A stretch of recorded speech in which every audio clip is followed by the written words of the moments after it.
자, 이어서 우리는 제4강 되겠습니다. 4강은 교재 페이지 20쪽입니다. 20쪽 밑에 2번 건축선입니다. 먼저 건축선이 무엇이냐를 설명드리니까 이렇게 표현되어 있죠. 대지에 건축 및 공작물을 설치할 수 있는 한계선을 의미하며 도로의 침식 방지, 도로 교통의 원활을 목적으로 한다. 결국에는 이 건축선은 무엇을 보호하는 것이냐? 도로를 보호하는 겁니다. 이렇게 되겠습니다. 만약에 여기 도로가 있고 여기 대지가 있으면 당연히 건물을 어디다 지어야 됩니까? 여기 안에다 이렇게 지어야 되잖아요. 근데 혹시 법을 위반해서 건물을 이렇게 짓단 말이죠. 이렇게 이 도로 쪽으로 이만큼 나갔어요.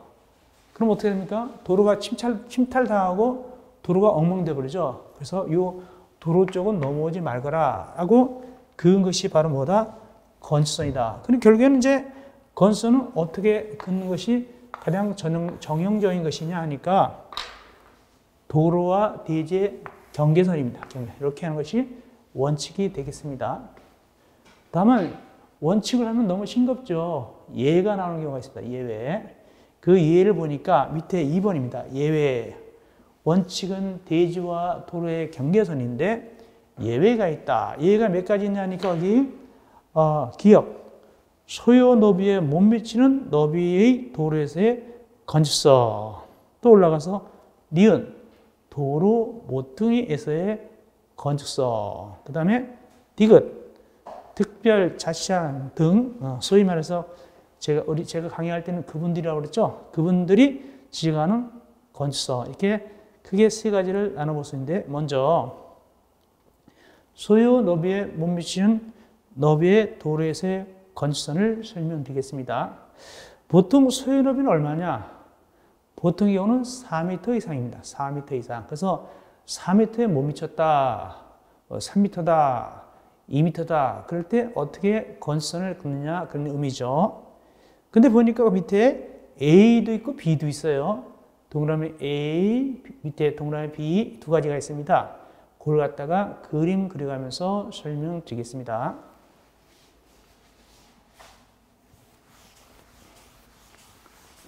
그래서 예외적으로 첫째 예외에 있어서 기역, 소유 너비에 못 미치는 도로죠. 좁은 도로죠. 4m가 안 되는 것인데 이 경우를 몇 가지로 나누냐니까 두 가지로 나눠놨어요. A하고 그다음에 B 이렇게 나눠놨습니다. 그러면 A는 어떤 그림으로 나타날 것이고 B는 어떤 그림으로 나타날 것인가? A는 A든 B든 다 어떻다? 도로가 좁아야 돼요. 못 미치는 도로니까. 그런데 A는 양쪽에 대지가 있는 거예요. 양쪽에 이렇게. 근데 B는 한쪽에는 대지가 있는데 이쪽 맞은편에는 대지가 아니라 하천 같은 거, 경사지 같은 거, 또 철도 부지 같은 거, 기찻길 같은 거 이렇게 되어 있는 거예요. 그렇다면 A는 양쪽에 대지가 있으니까 여기도 건물 지을 수 있고 여기도 건물 지을 수 있어요. 근데 B는 이쪽은 대지니까 건물 지을 수 있는데 저 맞은편은 하천 같은 거, 경사지 같은 거니까 건물을 지을 수 없죠. 그럼 이 각각의 경우에 어떻게 건축선을 그을 것인가 하는 것입니다. 먼저 A. 양쪽에 대지인 경우는 굳이 양쪽에 대지가 있다라고 하지 않습니다. 그냥 얘기하면 양쪽에 대지 있는 거예요. 이때 못 미치는 도로니까 4m가 안 되는 거니까 뭐 3m를 잡아도 괜찮고 예를 들어서 2m를 잡아도 되는데 저는 2m를 잡아보겠습니다. 2m. 자, 2m 이렇게 잡았어요.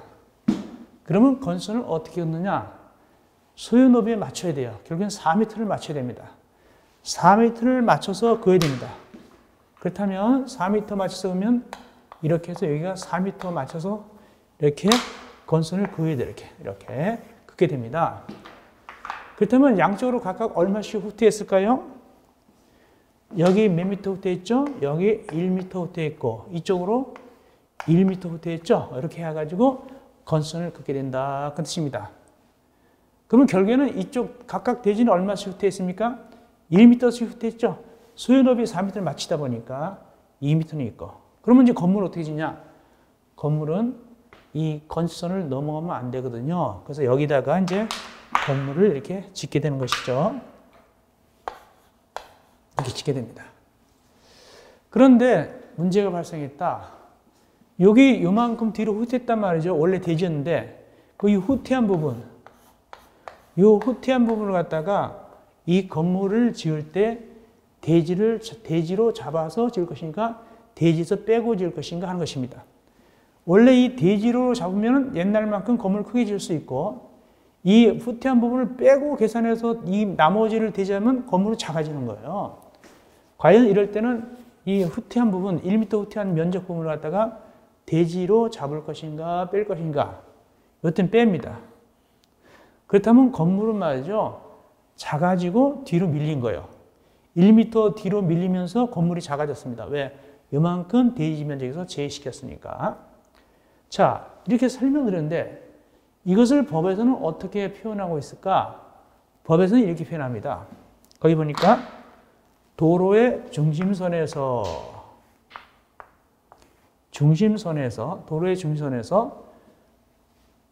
그럼 결국에는 도로의 중심선에서 여기서 여기까지 얼마 후퇴했습니까? 여기서 여기까지 얼마를 후퇴했습니까?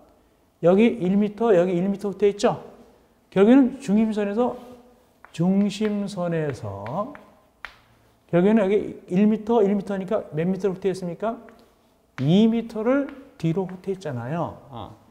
중심선에서 2m 뒤로 후퇴했다. 2m는 소요너비 얼마입니까? 4m가 소요너비니까 소요너비의 2분의 1을 후퇴했다라고 표현할 수 있죠. 2m밖에 후퇴 안 했으니까. 4m 중에서 2m 후퇴했으니까. 자, 그래서 거기 교재 다시 보실까요? 이렇게 표현하고 있죠. A. 그 중심선으로부터 소요너비의 2분의 1 수평거리만큼 물러났다. 후퇴했다. 이렇게 이제 긋는다. 이걸 이렇게 표현합니다. 중심선에서 소요너비의 2분의 1만큼 후퇴해서 건선을 긋는다. 그리고 이 후퇴한 부분, 1m만 후퇴했죠. 요거 대지 부분은 1m는 면적에서 뺀다. 이렇게 하시면 되겠습니다. 자, B번. B번은 좀 달라요. 한쪽은 대지인데 저쪽은 대지가 아니에요. 이럴 때 만약에 이것이 2m라 그러면은 어떻게 건선을 긋냐? 이 맞은편 경계선부터 이렇게 해서 4m를 맞추면 돼요. 4m를 맞춰서 건선을 긋습니다. 이렇게 긋습니다. 그리고 건물을 이렇게 짓는 거예요. 그러면 여긴 몇 미터를 후퇴했을까?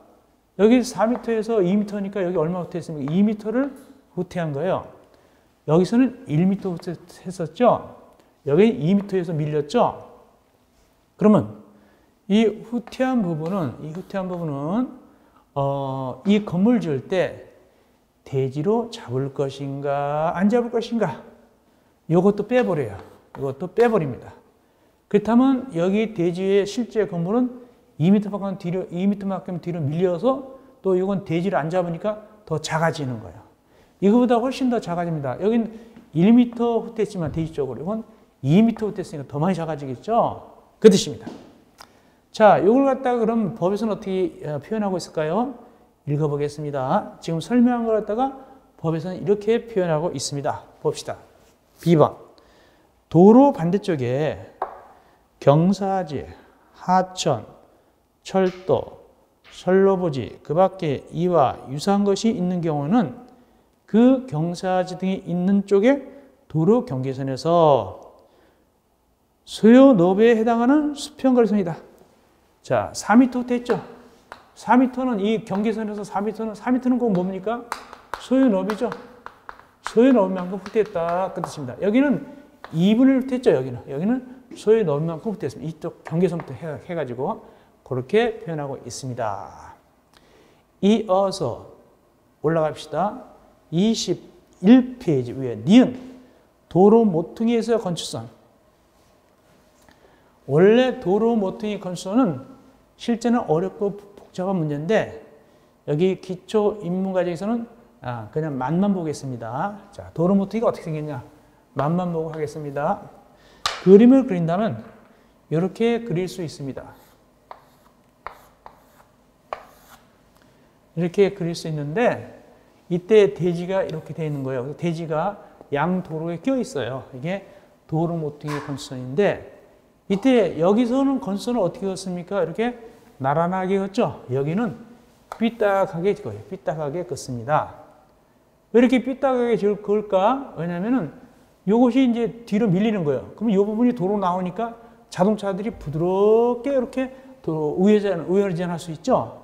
만약에 이게 후퇴하지 않았으면 이 꺾기가 굉장히 힘들잖아요. 그래서 이런 의미에서 도로 모퉁이 건선이다.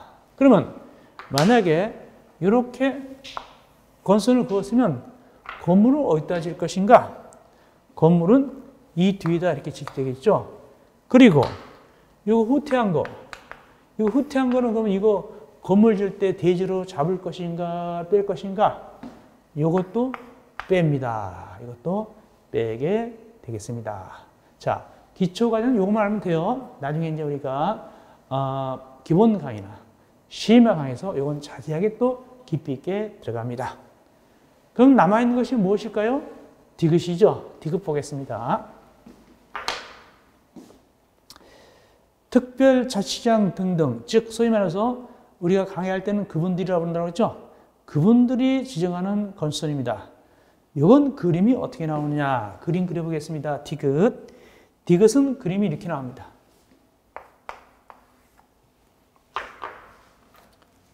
여기 도로가 있습니다. 여기 대지가 있습니다. 도로가 좁아 보이는가요? 넓어 보이는가요? 넓어 보이죠? 이건 정상도로입니다. 정상도로입니다. 만약에 10m다 그러면은 정상도로가 되겠죠. 굳이 후퇴할 필요가 있어요? 없어요? 4m 넘었으니까 후퇴할 필요가 없잖아요. 그런데도 불구하고 그분들이 후퇴시켰어요. 이렇게 그분들이 건선을 갖다가 뒤로 후퇴시켜 놓고 건물을 갖다가 이 뒤에 지라 이렇게 하는 거예요. 아니 왜 정상적인 도로인데 왜 건선을 갖다가 대지 쪽으로 후퇴시켰을까? 거기 이유를 보니까 이렇게 표현되고 있죠. 디귿. 특별자치장 등등은 소위 그분들은 시가지 안에서 건축물의 위치나 환경을 정비하기 위하여 필요하다고 인정하면 도시지역에서 몇 미터까지 4m 이하 범위에서 건선을 따로 정할 수 있다. 그래서 이걸 4m까지 이걸 후퇴시킬 수가 있어요. 그래가지고 여기 건선을 긋고 건물은 이 뒤에다 제되고 그러면 또 아까와 마찬가지로 이 4m 후퇴 있잖아요. 이만큼 요거 이거 건물 지을 때 대지에서 대지로 잡아줄 것인가 아까처럼 빼버릴 것인가를 우리가 결정을 해야 돼요. 이 경우는 정상적인 도로이기 때문에 그대로 대지로 잡아줍니다. 요건 그대로 대지로 잡아준다. 빼는 게 아니다. 그렇다면 크기는 똑같습니다. 이 건물 크기는 옛날하고 똑같이 칠 때 위치만 뒤로 밀린 것뿐이에요. 4m 정도까지 밀린 것뿐이지 건물 크기는 똑같습니다. 왜? 대지 면적에서 이걸 빼지 않으니까 이렇게 되겠습니다. 자, 그 다음에 이제 괄호 3번 건축선에 따른 건축 제한이 되겠습니다. 첫째, 동그라미 1번 건축물과 담장은 건축선의 수직면을 넘어서는 아니 된다.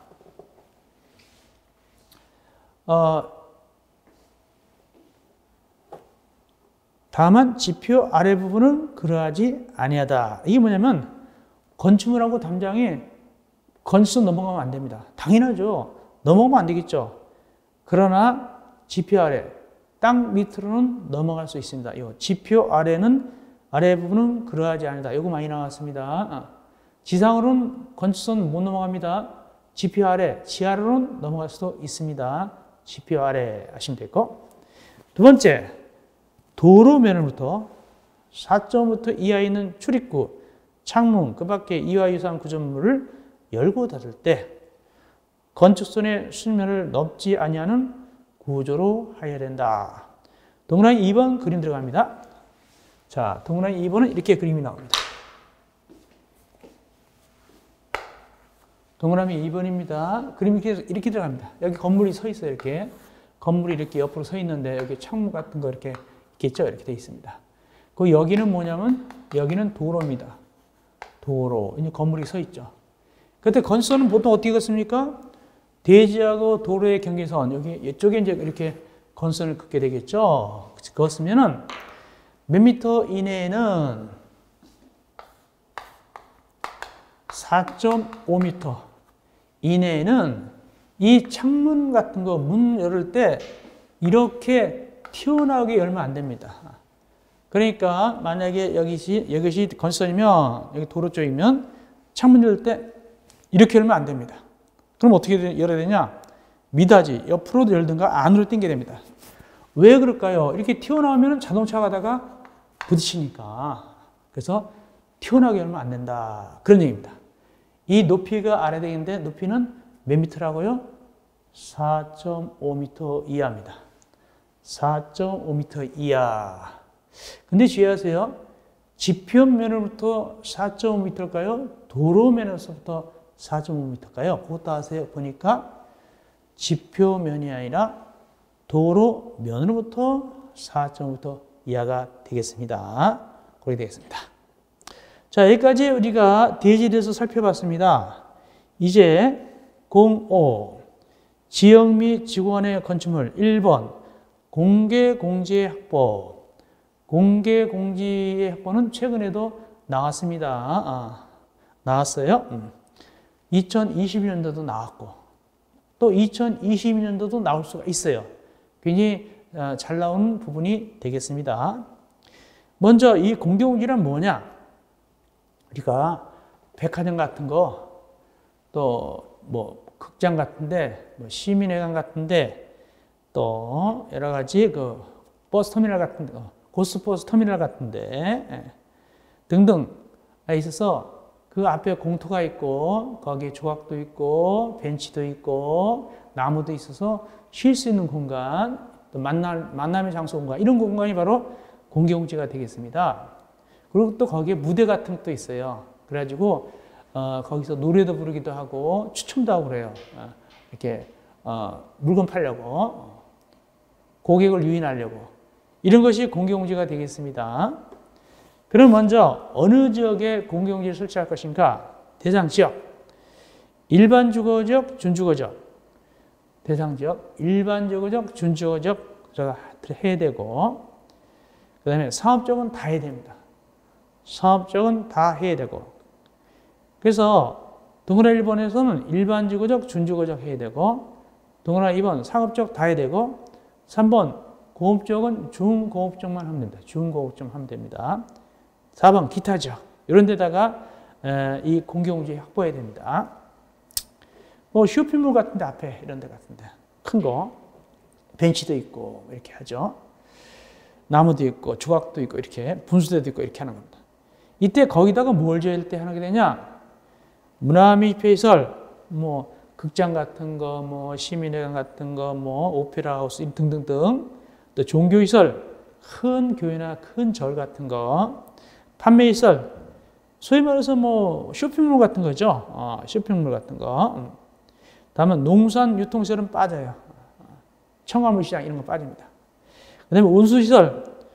운수시설은 여객용 시설만 해당하지 화물용 운수시설은 빠집니다. 여객용. 말해서 고속터미널 같은데 그런 거. 강남 고속터미널 이런 데 같은데. 그다음에 업무시설. 업무시설은 오피들 같은 거나 사무실 같은 거죠. 오피들 같은 거나 사무실 같은 거. 그다음에 숙박시설. 숙박시설은 호텔, 여관, 여인숙까지가 숙박시설이지만은 여기는 아무래도 큰 건물이니까 보통 호텔이 되겠죠. 관광호텔 같은 거, 관광호텔 같은 거 이렇게 되겠죠. 이런 데 앞에다 보면은 관광호텔 앞에 가보면 말이죠. 큰 호텔 앞에 뭐 녹지도 있고 뭐 벤치도 있고 다 있잖아요. 잘 해놨잖아요. 그런 곳을 얘기합니다. 그런데 그 면적이 얼마 이상 써야 되냐? 그 용도로 받음잡기가 5,000 제곱미터 이상일 때, 5,000 제곱미터 이상 큰 겁니다. 큰 거. 크게 쓸 때 해야 된단 말이에요. 조금만 갈다 안 만들어도 괜찮아요. 두 번째, 다중이용시설로 건축조례가 정할 때 그건 따로 정하면 그것도 해야 된다는 뜻이고, 그러면 면적. 여기 아마 올해 시험지에 나왔을 거예요. 2021년도에. 이때 공개공지 면적 얼마를 내야 되느냐? 공개공지는 대지 면적의 100분의 10 이하 보면서 건축조례로 정하는 만큼 내놓으면 돼요. 대지 면적의 100분의 10 이하에서 건축조례로 정하는 만큼 공개공지 내놔야 됩니다. 이 땅들은 좀 비싼 땅들이에요. 다만 조경면적하고 매장문화재 보호 및 조사에 관한 법률에 따른 매장문화재 현지 보존 조치 면적은 공개공지 면적으로 포함을 시킬 수 있다, 할 수 있다. 뭐냐면 만약에 옆에 조경을 했다, 조경됐다, 그럼 조경도 뭐로 쓴다? 공개공지 면적으로 봐줍니다. 또 옛날 그 무덤 같은 게 있는데 그 무덤을 파헤치지 않고 그대로 덮어놓고 이렇게 나무 심고 이렇게 잔디 심어놓은 거 있거든요. 그대로 보존하게. 그것도 녹지처럼 보이거든요.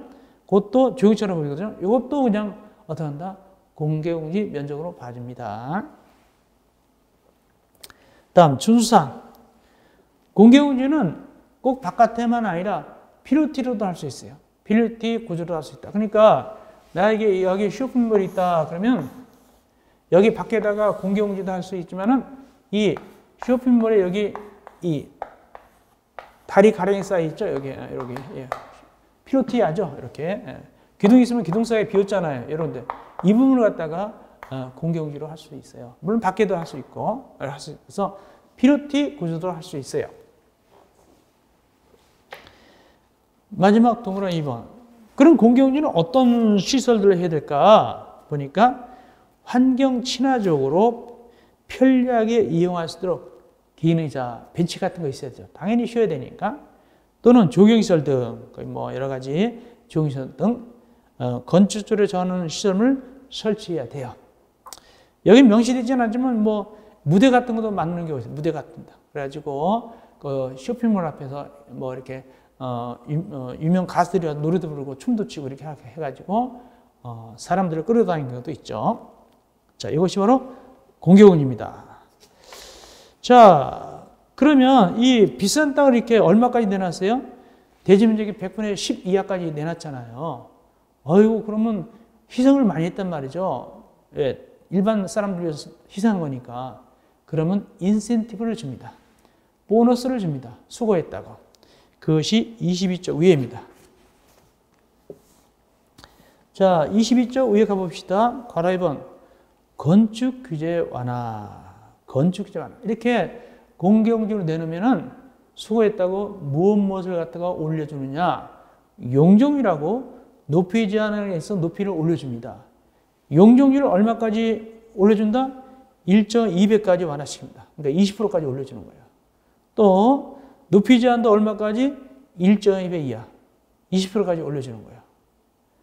근데 주의할 것은 올려줄 때는 1.2배입니다. 근데 여기 안 올려주는 거 있다. 1.2배 안 올려주는 거 있다. 아세요? 뭐냐? 건폐율. 건폐율은 1.2배 없어요.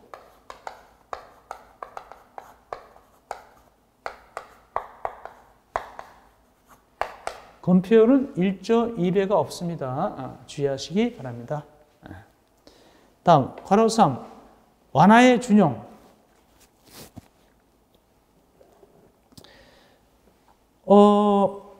원래 공개공지 설치 대상이 아니에요. 근데 손님 끌려고 일반 사람들한테 좋은 인상 주려고 공개공지를 설치했어요. 원래 설치 안 해도 되는데.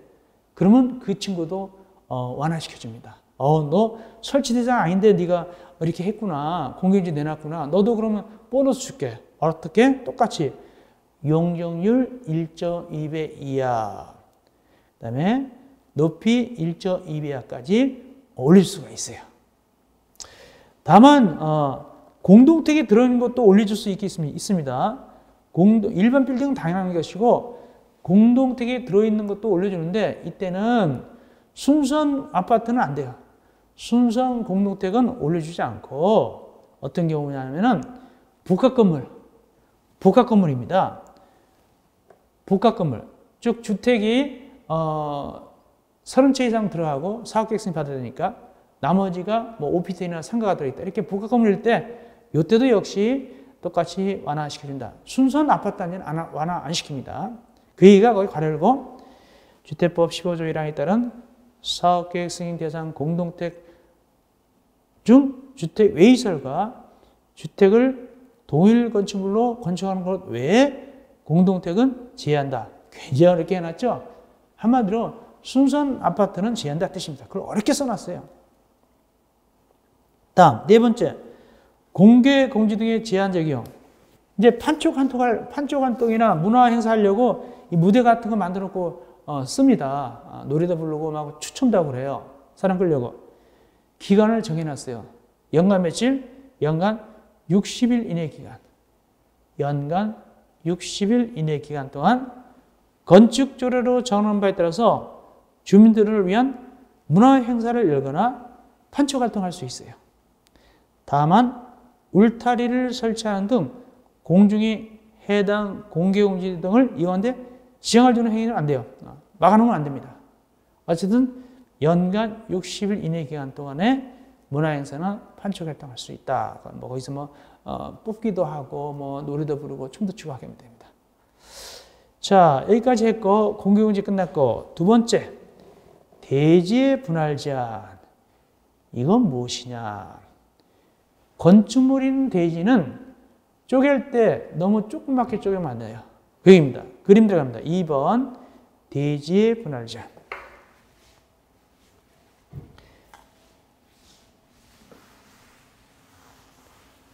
대지 분할 제한인 것은 대지가 있는데 건물이 이미 있어요. 건물이 있는데 이걸 나머지 대지를 쪼갤 때 너무 조그맣게 쪼개면 안 돼요. 왜? 조그맣게 쪼면 건물도 조그만 게 들어가니까 조잡해지니까. 그래서 너무 조그맣게 쪼개면 안 된다. 건물인 대지를 분할할 때 너무 조그맣게 분할하지 말거라. 그럼 얼마나 커야 되는데요? 그겁니다. 주거지역은 기준이 60제곱미터 이상이고 상업지역은 150제곱미터 이상, 공업지역 150제곱미터 이상, 녹지지역 200제곱미터 이상, 기타 지역 60제곱미터 이상. 이렇게 요란 뜻입니다. 이걸 외우셔야 되겠습니다. 그렇게 어렵지는 않아요. 주거지역 순에서 60, 150, 150, 200, 60 이런 순서가 되겠습니다. 이렇게 너무 크게, 너무 작게 하면 안 된다 뜻입니다. 이 기준에 따라서 분할을 해야 된다. 건물이 있는 대지는 그 뜻입니다. 이어서 06 건축 설비 방화주거에서의 방화 기준. 국토법상의 방화주거 무엇이 튼튼해지냐면 건축물의 주요 구조부하고 지붕하고 외벽을 불에 안 타는 내야 구조를 해야 돼요.